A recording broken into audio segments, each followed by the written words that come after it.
Sequels లేదా movie sequels మీరు ఈ మాట వినే ఉంటారు. ఎప్పుడైనా ఏదైనా మూవీ లాంగ్ టర్మ్‌లో లేకపోతే ఆడియన్స్‌కి చాలా బాగా నచ్చితే అండ్ ఆ మూవీ ప్రాఫిట్ చాలా బాగా గెయిన్ చేస్తే దాన్ని సీక్వెల్‌గా తీస్తారనమాట.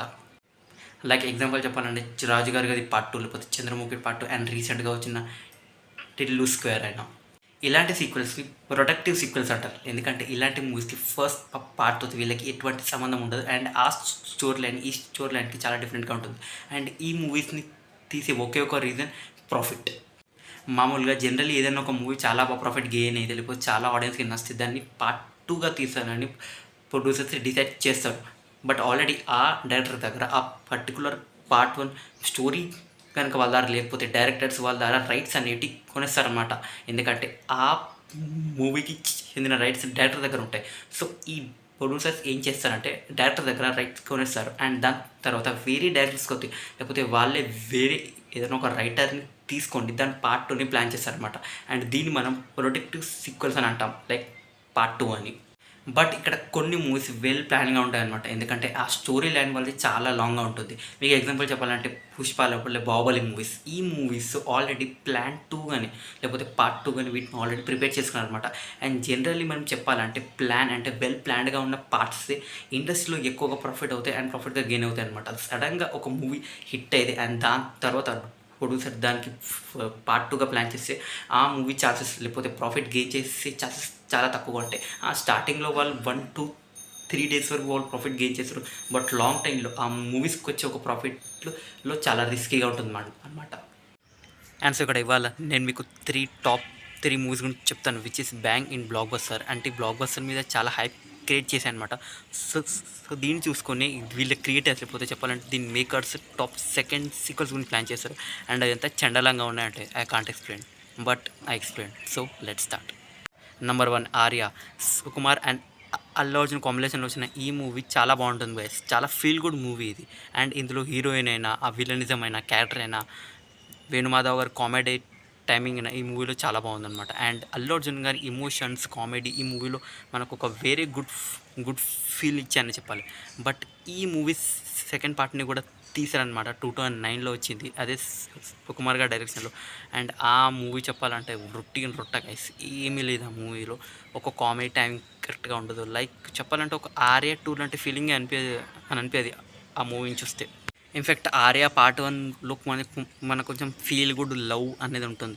అండ్ ఈ పాటలో అది కూడా లేదు. జస్ట్ లైక్ 2 క్యారెక్టర్స్ని అలా పెట్టేశారు. ఆర్య అని ఒక క్యారెక్టర్ని మిస్టర్ పర్ఫెక్ట్ లాగా దాన్ని డీల్ చేశారనమాట. అండ్ అందులో ఇంకో క్యారెక్టర్ కూడా ఉండదు. అండ్ అందులో కాజల్ కూడా ఉంది. సో అది ఆడియన్స్కి, నాకే కాదు ఆడియన్స్ కూడా కనెక్ట్ కాలేదు. అండ్ ఇక్కడ మిస్టరీ ఏంటంటే దాన్ని ఆర్య 2 అనేది మిస్టరీ. ఎందుకంటే ఆబ్వియస్లీ అక్కడ స్టోరీ అనేది మ్యాచ్ అవ్వదు. ఎందుకంటే అది ఒక ప్లాన్ వైస్లో లేదు కాబట్టి ఆ మూవీ. సో అందుకనే దాన్ని ఆర్య 2 అని వాళ్ళు పెట్టేశారు. అండ్ ఈ మూవీకి ఆర్య 2 అని కాదు మిస్టర్ పర్ఫెక్ట్ అని పెడితే ఈ మూవీకి కరెక్ట్గా ఉండేది. Second movie 'Raghuvaran BTech'. మీలో చాలామంది మూవీని చూసే ఉంటారు. అండ్ ఇన్ఫ్యాక్ట్ బీటెక్ చేసిన ప్రతి వాడు ఈ మూవీని చూసే ఉంటారు. ఎందుకంటే ఈ మూవీ ఒక నాస్టాల్జియా అనే ఒక ఫీల్ ఇస్తుంది అనమాట. అండ్ 2015లో లేకపోతే ఐ థింక్ 2014లో వచ్చింది అనుకుంటా. నాకు అంత గుర్తుకులేదు ఈ మూవీ ఎప్పుడు వచ్చిందో. బట్ ఈ మూవీ నేనైతే చైల్డ్హుడ్లో చూసాను కదా. నేనే కాదు చాలామంది ఈ మూవీని చైల్డ్హుడ్లో చూశారు. అండ్ చూసిన వాళ్ళు ప్రతి వాళ్ళు అంటే లైక్ ఆ టైంలోనే ఒక సిచ్యువేషన్ ఉండేదన్నమాట. లైక్ నువ్వేం చేస్తున్నావు, లైక్ బీటెక్ చేసిన చాలామంది లేక ఇంజనీరింగ్ చేసిన చాలామందికి వాళ్ళ స్ట్రగల్స్ ఏంటో ఈ మూవీ గురించి చాలా బాగా చూపెట్టారు డైరెక్టర్ గారు. అండ్ ఈ మూవీలో ఒక పర్ఫెక్ట్ మెసేజ్ కూడా ఇచ్చారనమాట. లైక్ హీస్ నాట్ రిచ్ అయిన వాడు పూర్ అయిన వాడు అనుకుంటే ఏదన్నా సాధించగలడని. అండ్ ఈ మూవీలో కామెడీ కూడా చాలా బాగుంటుంది guys. Like Raghuvaran BTech comedy timing అయినా లేకపోతే ఆ పాటలైనా చాలా బాగుంటుంది లైక్ చెప్పాలంటే. అండ్ ఈ మూవీ ఒక సీక్వెల్ కూడా వచ్చింది కదా, VIP 2 అని. అండ్ ఎందుకో నాకు ఈ VIP 2 అని టైటిల్ ఎందుకు పెట్టారో నాకు తెలీదు. రఘువరన్ బీటెక్ 2 అని ఎందుకు పెట్టలేదో అది కూడా నాకు తెలీదు.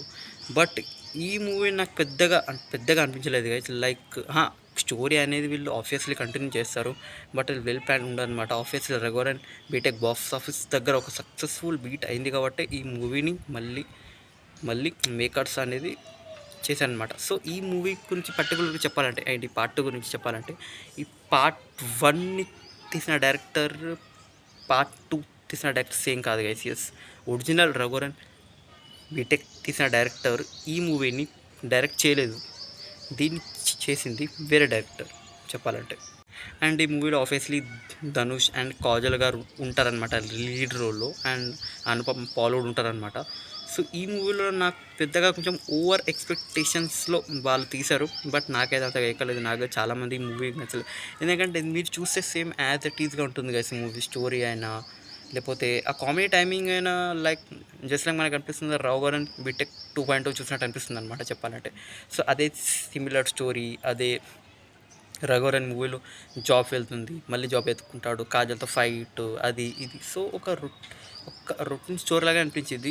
బస్ ఇక్కడ మెయిన్ పాయింట్ ఏంటంటే రఘువరన్ బీటెక్లో ఉన్న నాస్టాల్జియా, ఆ ఫీల్ అనేది VIP 2లో రాదు చెప్పాలంటే.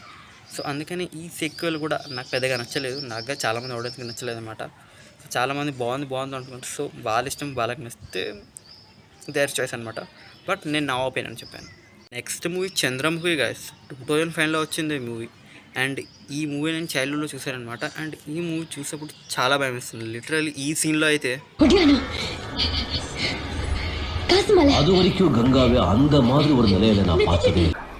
పడిపోయిందండి.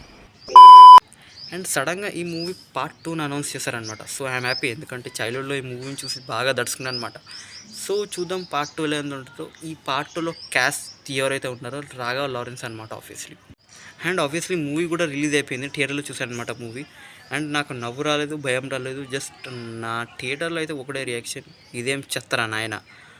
జస్ట్ లైక్ మీరు ఒక చంద్రముఖి అనుకో మీరు పేరుని వాడుకున్నారా నాకు అర్థం కావట్లేదు. జస్ట్ ఒక చంద్రముఖి పేరే ఈ మూవీకి అనేది చాలా అనమాట. బాకీ స్టోరీ అయినా లేకపోతే ఆ కామెడీ అయినా, నేను కామెడీ కూడా చెప్పొద్దు, అది కామెడీ అన్నారు, దాన్ని సొల్లు అంటారా బాబు. అసలు ఏ మూవీ రా నాయన అది నాకు అర్థం కాదు. రాఘవ లారెన్స్ని ఎందుకు పెట్టారు, పెడితే పెట్టారు, ఆ కామెడీ ఎందుకు పెట్టారా నాయన. ఆ కామెడీ ఎక్కదు అసలు. దెయ్యం అనే ఒక దెయ్యం ఈ మూవీలో ఉందని ఒక ఫీలే రాదు గైస్. టోటలీ మొత్తం పేరుని చెడగొట్టేశారు అసలు చెప్పాలంటే. అసలు చంద్రముఖి అంటే 2005లో వచ్చిన ఆ మూవీ వేరే లెవెల్. ఆ మూవీకి సీక్వెల్ వస్తుందంటే మనం ఎలాంటి ఎక్స్పెక్టేషన్స్. అండ్ ఆబ్వియస్లీ మూవీ కూడా నాకు నచ్చలేదు, ఎందుకంటే ఆ కామెడీ అయినా అసలు ఈ మూవీలో దయ్యం ఉందో లేదో కూడా అర్థం కాదు. అండ్ ఫస్ట్ హాఫ్ లోపే, ఇన్ఫ్యాక్ట్ మీరు సెకండ్ హాఫ్ స్టార్టింగ్లోనే మీకు అర్థమైపోతుంది ఈ మూవీ యొక్క స్టోరీ ఏంటో, ఈ మూవీ యొక్క క్లైమాక్స్ ఎలా ఉండబోతుందో అనేది. సో ఆబ్వియస్లీ మీరు ఈ మూవీని అయితే మొత్తానికి ఎంజాయ్ చేయరు. ఇన్ఫ్యాక్ట్ చంద్రముఖి లాంటి ఎక్స్పెక్టేషన్స్ పెట్టుకోకపోవడమే మంచిదని చెప్తాను నేనైతే, ఎందుకంటే ఆ లెవెల్లో ఉందన్నమాట మూవీ. రాఘవ లారెన్స్ గారు యాక్టింగ్ కూడా బాగుంది మూవీలో చెప్పాలంటే, డ్యాన్స్ కూడా చేశారు. బట్ ఈ మూవీలో పాటలు ఉన్నాయి కదా అంతకంటే ఘోరం. పాటలు ఎందుకు వస్తాయో అర్థం కాదు అసలు. ఈ మూవీలో హీరోయిన్ ఎవరో మనం మైక్రోస్కోప్ పెట్టి చూడాలి, అలాంటి సిచ్యువేషన్స్ ఈ మూవీలో. సో ఓవరాల్గా చెప్పాలంటే ఒక యావరేజ్ కంటే ఒక బిలో యావరేజ్ ఈ మూవీ అని చెప్పాలి. సో దట్స్ ఇట్ అంతే.